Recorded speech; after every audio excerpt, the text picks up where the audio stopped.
안녕하십니까, 알림이 황희두입니다. 많은 국민들의 관심이 모여졌던 이준석 징계심의가 내달 7일로 미뤄졌다는 소식이 전해졌습니다. 이를 두고 사실상 징계 수순을 밟는 거다, 이런 해석들은 나오고 있는데요. 김철근 정무실장에 대한 징계 절차는 개시하기로 했습니다. 어제 7시부터 자정까지 약 5시간에 걸쳐 심야 마라톤 회의를 진행한 결과 만장일치로 이같이 결정했다고 전해졌는데요. 김철근 실장에 대한 징계 절차 개시 사유는 증거인멸 의혹 관련 품위유지 의무 위반입니다. 이에 대해서 이준석 대표 또한 책임을 피해갈 수는 없겠네요. 그래서 내달 7일 윤리위에서 이준석 대표 징계 심의를 다룬다는 건데요. 이준석 대표는 이에 대해서 불만스러운 듯한 언급을 남겼습니다. 7월 7일에 소명기회를 준다는데 2주 뒤에 뭐가 달라지냐? 길어지는 절차가 당의 혼란에 전혀 도움이 되지 않는다, 이런 입장을 전한 거죠. 참 염치도 없고 뻔뻔하다는 생각밖에 안 들고요. 어제 충격적인 내용이 하나 또 터졌었죠.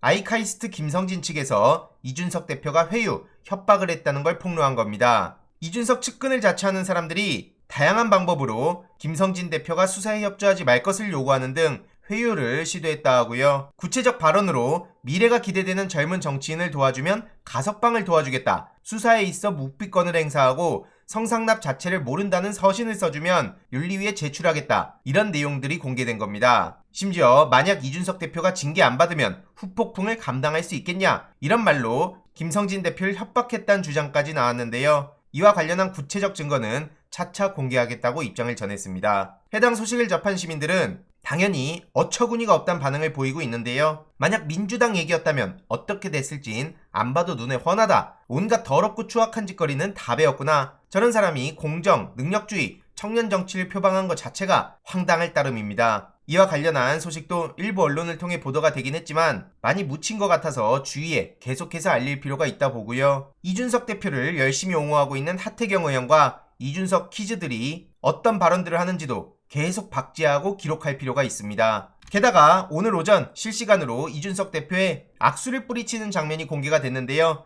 공개 박제가 된 상황입니다. 배현진 최고위원회에 손을 내치는 이준석이라고 언론에서도 보도를 할 정도인데요. 진짜 쪼잔하고 염치 없다는 생각밖에 안 듭니다. 본인은 뭘 그렇게 잘했습니까? 그것도 공개 석상에서 저럴 정도면 뒤에선 어떨진 안 봐도 훤하죠. 이와 관련해서도 계속해서 소식 전해드릴 예정이고요. 윤석열 대통령의 유체이탈 화법도 도대체 언제까지 저희들이 봐야 되는 겁니까? 치안감 인사 논란에 중대한 국기문란이다, 어이없다, 이런 입장을 보인 겁니다. 경찰에서 행안부로 자체적으로 추천한 인사를 그냥 보직해버린 거라며 말이 안 되는 일이고, 이건 어떻게 보면 국기문란일 수 있다며 인사권자는 대통령이라고 강조한 거죠. 그러면서 이런저런 얘기를 하고 있는데 지금 문재인 정부입니까? 윤석열 정부입니다. 도대체 뭐 하자는 겁니까? 이러니 개그가 망한 거다, 이런 반응까지 쏟아지고 있습니다. 정말 가관이란 얘기도 나오고 있고요. 검찰총장은 법무부 장관 부하가 아니라더니 지금 경찰국 신설 논란 관련해선 또 그게 필요하다는 얘기를 하고 있습니다. 이러니 선택적 분노란 얘기도 들을 수밖에 없는 거죠.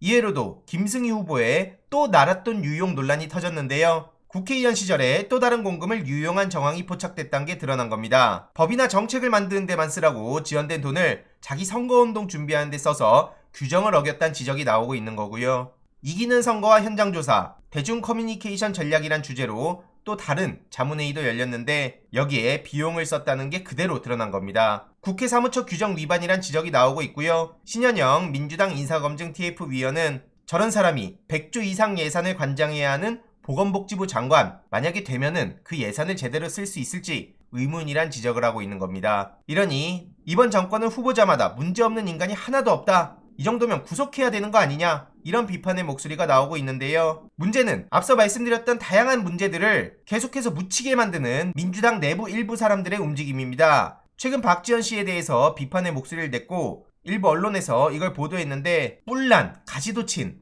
굉장히 강성처럼 보이게끔 보도하는 것 같습니다. 하지만 어제 말씀드렸듯이 폭력적 팬덤은 저도 반대하고요. 저를 응원해주신 분들께도 늘 말씀드린 내용입니다. 그런 의미에서 최근 정치권에 합류한 2030 청년들의 긍정적 언어와 설득 방식에 크게 공감하고 있고요. 이와 관련해서 모든 정치인들이 책임 있는 발언을 해야 된다고 봅니다. 내 지지자들의 행동은 모른 척 방치한 채 타인에게만 엄격한 잣대를 들이대는 건 납득할 수 없단 거고요. 디지털 시대의 민주주의 질서를 위해서도 더더욱 책임 있는 발언이 중요한 거죠. 그런데 박지원 씨는 전혀 그런 모습을 보이지 않고 있어서 거기에 대해서 비판을 하는 거고요. 특히 정의당의 처참한 실패를 보고도 그 뒤를 그대로 따라가선 안 됩니다. 거듭 말씀드리지만 현실 정치와 시민운동은 완전 다른 영역이라 생각하고요. 당위, 가르침, 팩트 이런 것만으론 절대 대중들을 설득할 수 없다는 의미입니다. 게다가 물리적 청년이란 이유만으로 관심 가져달라, 뽑아달라 이렇게 어필할 게 아니라 첨예하게 대립하는 민감한 이슈에 대해서도 과감하게 목소리 내며 패기를 보여야 된다 생각하고요.